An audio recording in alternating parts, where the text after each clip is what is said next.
Good morning, my brothers and sisters. Welcome to the Best of Hebrews, Volume 5. This is episode number 74, the last in the book of Hebrews. My secondary title is Saving the Best for Last. So we are going to review chapters 12 and 13 of Hebrews today. In 12:2, it says that Jesus, for whom the joy set before him, endured the cross. Jesus, who, for the joy set before him, endured the cross. And he's there as an example of using the future, the joy set before him, to help him with the very difficult present, which for him was the cross there. And similarly, we are surrounded by a great cloud of witnesses. And those guys, we look back to them. We look back to their examples to help us with our present. So we look to the faithful experiences of our brothers and sisters to have an effect on our now.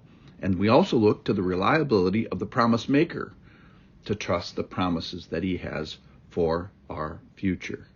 So faith is using the past, the cloud of witnesses, and using the promises in the person of Jesus to help with our now. And why is that? Well, we're all in a long, kind of brutal battle against sin. And we are supposed to consider him. Why? So that we don't grow weariness. We don't grow weary. And we asked for a kind of a soft heart, to be willing to be wrong. That's probably easy if you think about your behavior or your thought life. But then also to be soft, so be correctable, and be better. So don't despise the discipline of the Lord. Follow, embrace conviction. And so the footprint of weariness should be shrinking. We shouldn't be growing in weariness. We should be shrinking in weariness, not giving weariness a toehold. And how do we do that? By considering him and what he has for us. So God is in the holiness business, 12:14, and we too are supposed to be in the holiness business. It's our business too, but it's a little bit foreign to us. It's natural for him, and we are supposed to be striving for it, on one hand, knowing that it's something that only God can give. So we're striving towards something that's only sourced in God. So our part is to make every effort, do this relentless pursuit, and run after something that can only be gifted in an unmerited way. Yes, that is ironic. All right. In heaven, there is a festal gathering, a party, essentially. So we are invited to the party. The book of Hebrews invites us to this party. There's this God is a consuming fire, and near the end of the world, he consumes almost everything. But not people, and not his kingdom, and not his heaven, his presence, not his reign, not his rule, and not the presence of himself. So we are supposed to make good choices now, because we will have to live with the consequences of our decisions eternally. Remember Regis Philbin in Who Wants to Be a Millionaire, and he had this great tagline, "Is that your final answer?" And so Hebrews charges us, is that your eternal answer? So as we decide, as we make these decisions, we should be very careful.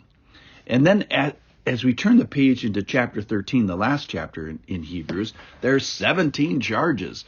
Have brotherly love for one another. Show hospitality to strangers. Hold marriage and hold the marriage bed in honor. Remember, we can do that before marriage with sexual purity and the way we think about that. And we can do that during marriage. And we can do that inside your marriage. There's very practical things. Keep your life free from the love of money. Love is, remember, for the Lord. That's called worship. And be right about what and who you treasure. So be contentment. Contentment is not in what I possess, it's by who possesses me. And contentment is not treasures in a bank, it's treasures of my heart. It charges us to remember our leaders and appreciate being remembered by them. Let's be a joy to our pastor. And remember that frequently geography informs interpretation. So we're supposed to go to Jesus outside the gate. Why is that? Well, that's where sin offering in Leviticus 16 was being destroyed. So we bear reproach.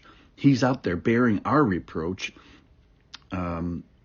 Other practical things about do good and share. There's this call to generosity. So displaced citizens of this kingdom are to be generous. And that is to take earned dollars and turn them into given dollars. And that's likely done with some wrestling. It's supposed to be a battle.